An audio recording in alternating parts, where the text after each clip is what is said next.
तुमने हमें इन 70 सालों में छला है, अब हम और छलने नहीं देंगे आपको। सारा का सारा यूपी का मुसलमान, अकलियत, दलित, तमाम का तमाम पिछड़ा तबका इन तमाम पार्टियों से कह रहा है कि तुमने हमें सिर्फ एक पार्टी का डर दिखाया है और उस पार्टी का डर दिखाकर तुमने हमें ठगा है, अब हम और नहीं ठगे जाएंगे। क्या हमने इस संविधान पर इसलिए यकीन रखा था? क्या इस मुल्क पर हमने इसलिए यकीन किया था कि हमें अछूत समझा जाएगा? हमें दूसरे दर्जे का शहरी बना देंगे आप, हमारे वोट को अहमियत नहीं देंगे आप हिंदू हिंदू खेलेंगे, कोई सॉफ्ट हिंदुत्व की राजनीति करेगा, कोई हार्ड हिंदुत्व की राजनीति करेगा। कहां जाएंगे हम और आप? कहां है जॉब हमारे नौजवानों पर? कहां है हमारे नौजवानों का रोजगार? हमारे नौजवानों को रोजगार नहीं देंगे आप, हमारे नौजवानों को तालीम नहीं देंगे आप, हमारे नौजवानों को हुनर नहीं सिखाएंगे आप कहेंगे कि हमने आपके कब्रिस्तान की बाउंड्रियां बनवा दी, हम मर जाएं, कब्रिस्तान में चले जाएं हम। अब हम दरी नहीं बिछाएंगे, अब हम कुर्सी नहीं लगाएंगे, अब हमें हिस्सेदारी चाहिए। जितनी जिसकी संख्या भारी उतनी इसकी हिस्सेदारी। नहीं करेंगे ताबेदारी, लेंगे देंगे हिस्सेदारी। ताबेदारी मुर्दाबाद, हिस्सेदारी जिंदाबाद।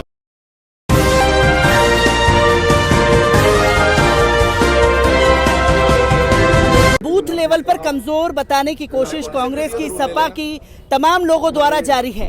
मेरे साथ और भी लोग मौजूद हैं, मैं आपसे भी जानने की कोशिश करूंगा, क्योंकि बैरिस्टर असद साहब जो हैं मुरादाबाद में हैं और मुरादाबाद में कहीं ना कहीं कांग्रेस दावेदारी कर रही है कि मुसलमान हमारे साथ है, तो वही समाजवादी पार्टी तो ये दावा कर रही है कि मुसलमान 99% हमारे साथ है, वो ओवैसी जी के बहकावे में नहीं आने वाला है। जितने लोग ये दावा कर रहे हैं कि मुसलमान हमारे साथ हैं, वो मुरादाबाद आए और आकर के देखें कि कितने लोग उनके साथ हैं।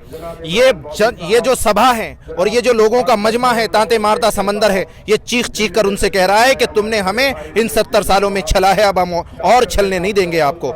सारा का सारा यूपी का मुसलमान, अकलियत, दलित, तमाम का तमाम पिछड़ा तबका इन तमाम पार्टियों से कह रहा है कि तुमने हमें सिर्फ एक पार्टी का डर दिखाया है और उस पार्टी का डर दिखाकर तुमने हमें ठगा है, अब हम और नहीं ठगे जाएंगे। इंशाल्लाह इसका बदला मिलेगा इनको और इंशाल्लाह असद साहब के हाथों को इस बार यहाँ यूपी का अकलियती तबका, चाहे वो दलित हो, चाहे वो मुस्लिम हो, चाहे वो और दबे कुचले लोग हों, वो सबके साथ असद साहब के हाथ को मजबूत करेंगे और इंशाल्लाह इस बार कामयाब करेंगे असद साहब। मुस्लिम हिस्सेदारी की बात जब बैरिस्टर असद साहब ने यहाँ पर लगातार की, तो मंचों से समाजवादी पार्टी के, आरएलडी के मंचों से मुसलमानों की अनदेखी होनी शुरू हो गई, हाथ झटक दिया जा रहा है, साथ में फोटो फ्रेम नहीं होने दी जा रही।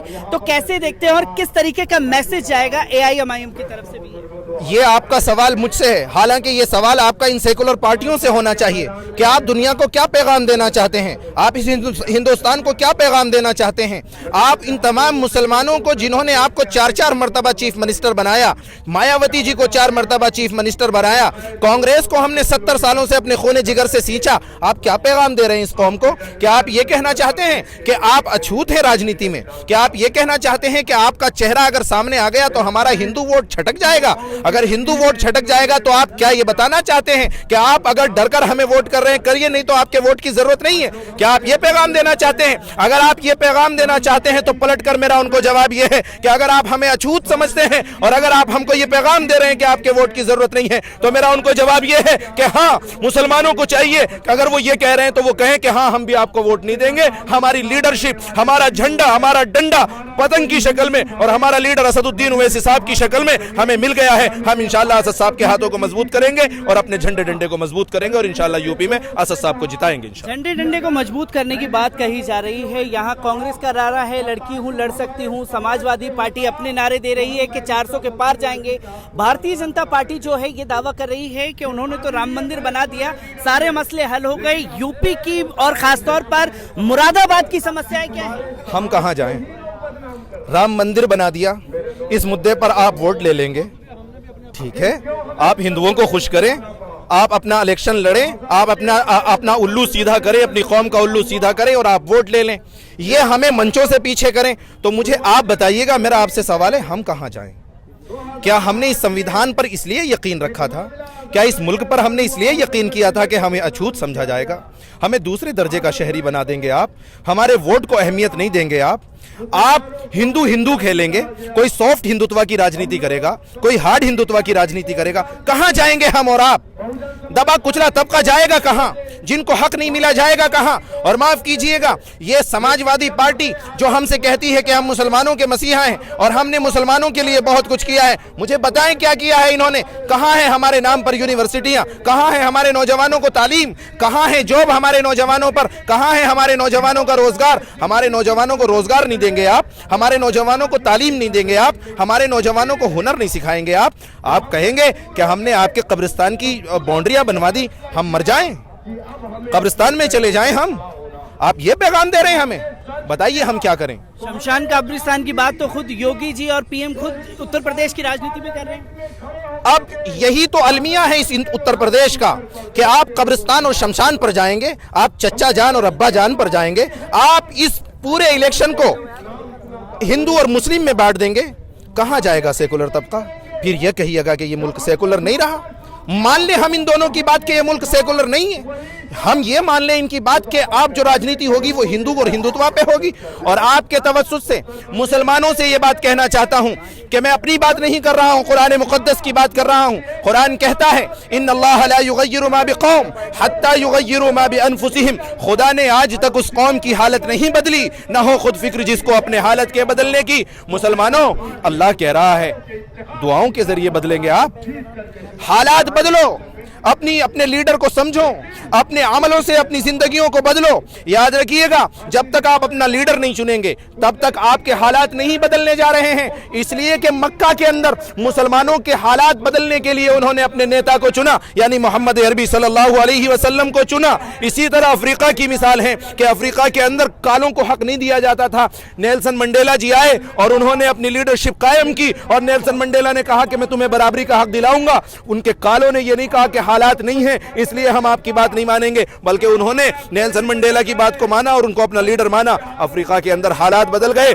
खुद यहाँ हिंदुस्तान के अंदर अंग्रेजों से हम लड़ते रहे लेकिन हमें कामयाबी नहीं मिल रही थी। फिर उसके बाद हमने महात्मा गांधी जी को लीडर माना तो हमारे हालात बदले और अंग्रेज यहाँ से भाग गया। मुसलमानों, तुम अपने हालात बदलने के लिए अपना लीडर कब चुनोगे? महात्मा गांधी जी की बात आपने कही है, मुसलमानों के नरसंहार की ऐलान जो है धर्म संसद से की जा रही है। तमाम लोग खामोश रहते हैं, बैरिस्टर असदुद्दीन ओवैसी इसके ऊपर आवाज उठाते हैं। समझ में आता है मुसलमानों की बात थी, पर गांधी जी को लेकर के जो अपशब्द धर्म संसद में कहे गए, क्या ये माना जाए कि जो भारतीय जनता पार्टी 2014 से एक देश बनाना चाहती है, गॉडसेवादी उस देश की तरफ बढ़ा रहे हैं? नहीं, आप मतलब आपके सवाल से मुझे हैरानी हुई। आप कह रहे हैं कि मुसलमानों की बात थी, चलो छोड़ दिया जाए। यानी क्या मतलब? मुसलमानों के नरसंहार की बात करेंगे आप? 20 करोड़ मुस्लिम लोगों को आप नरसंहार की दावत देंगे और कहेंगे कि आप मुसलमानों को मार देंगे? और आप कह रहे हैं, पत्रकार बंधु कह रहे हैं कि कोई बात नहीं है। अफसोस की बात है। और उस पर ना सेकुलर पार्टी में समाजवादी बोलेगी, ना कांग्रेस बोलेगी, ना बीएसपी बोलेगी, ना कोई और पार्टी बोलेगी। और महात्मा गांधी जी के लिए अब शब्द कहे जाएंगे तो आप महात्मा गांधी जी के लिए भी नहीं बोले, लेकिन 2-4 लोग बोले और मुकदमा कायम हुआ। इसका मतलब ये कहना चाहते हैं आप कि अगर गांधी जी के खिलाफ बोला जाएगा तो गैर कानूनी होगा और मुसलमानों के नरसंहार की बात होगी तो गैर कानूनी नहीं होगी? ये बात उन लोगों को समझने की जरूरत है जो बात यहाँ मंच से, इस प्लेटफॉर्म से कही गई है कि मुसलमानों की जान की कीमत असल में क्या है। मैं आपसे भी जानना चाहूंगा, क्योंकि 2014 के बाद से एक आइडियोलॉजी सेट की गई है कि भारतीय जनता पार्टी आने से पहले मज़ारों पर चादर पेशी की जाती थी तमाम सेकुलर पार्टियों द्वारा, मदरसों के मस्जिदों के चक्कर लगाए जाते थे, पर बीते 7-8 सालों से ये राजनीति कहीं ना कहीं गुम होती जा रही है कि अगर हम मज़ार पे गए, मदरसे पे गए या किसी मुसलमान नेता से मिले तो हमारा जो हिंदू वोट बैंक है वो चटक जाएगा।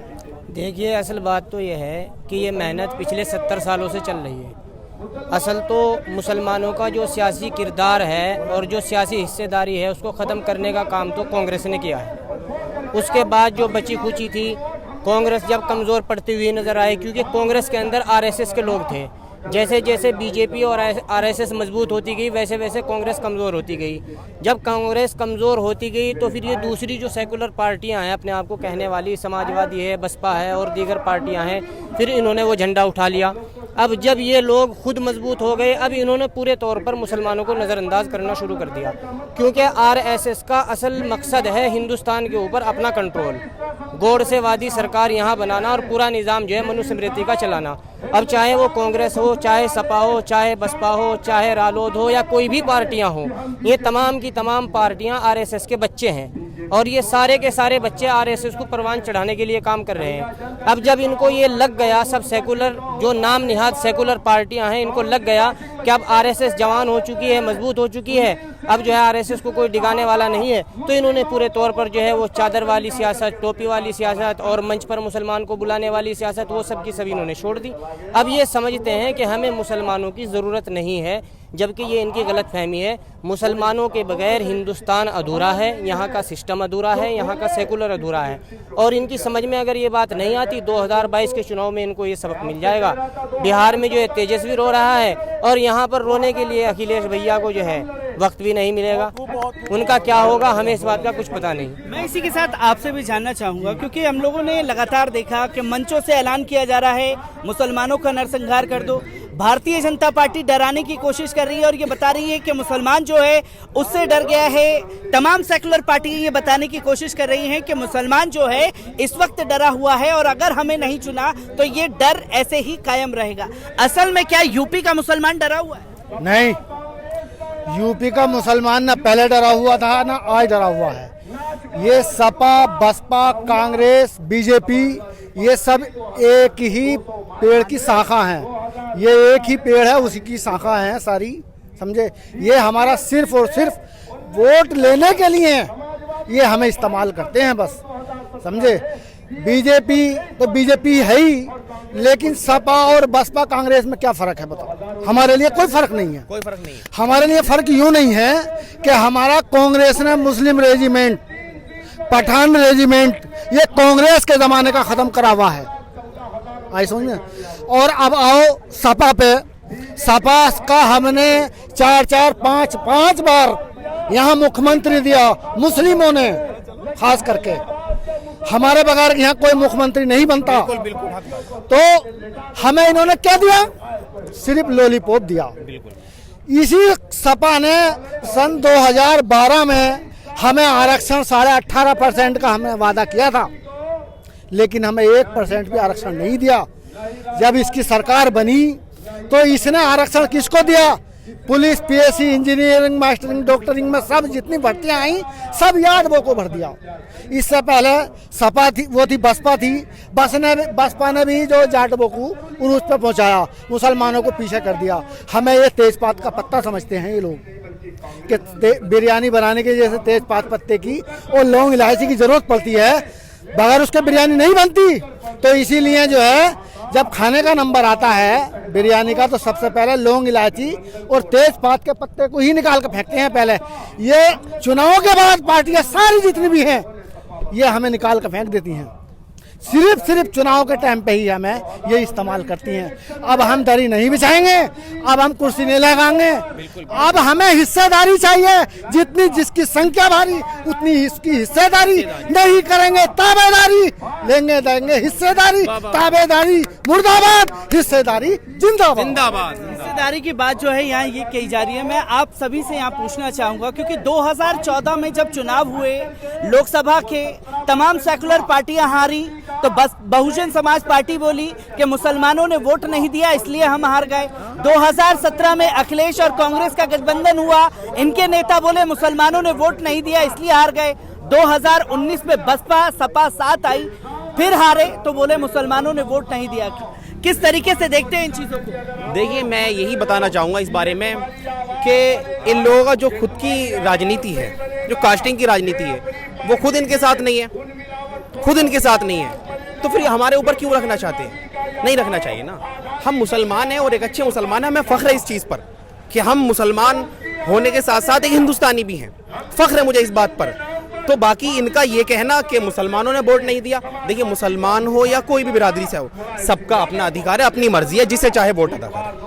तमाम राजनीतिक और तमाम रही बात एक चीज़, रही बात इसकी जो आप बात कर रहे थे कि बसपा से डरती है मुसलमान मिल्लत या बीजेपी से भाजपा से। देखिए, एक बात साफ कर दूं, अल्लाह हमारा खुदा है, हम अल्लाह को मानते हैं, सिर्फ अल्लाह का खौफ है हमारे अंदर, और किसी का खौफ नहीं है। और रही बात इन सारी चीज़ों की कि ड्यूटी वगैरह या ये सारी चीज़ें जो सुविधाएं हैं, इसका वादा अल्लाह ताला ने किया है। अल्लाह जिसके मुकद्दर में जो चाहेगा वो अता करेगा। रिस्क का वादा अल्लाह इख्तियार में है। रिस्क का वादा जो है हमेशा अल्लाह ही करता है। जो डराने की इस उत्तर प्रदेश के चुनाव में मुसलमानों को कोशिश की जा रही है, यहाँ साफ तौर पर कह दिया गया है कि मुसलमान किसी जमात से डरने वाला नहीं है, वो सिर्फ अल्लाह से डरने वाला है।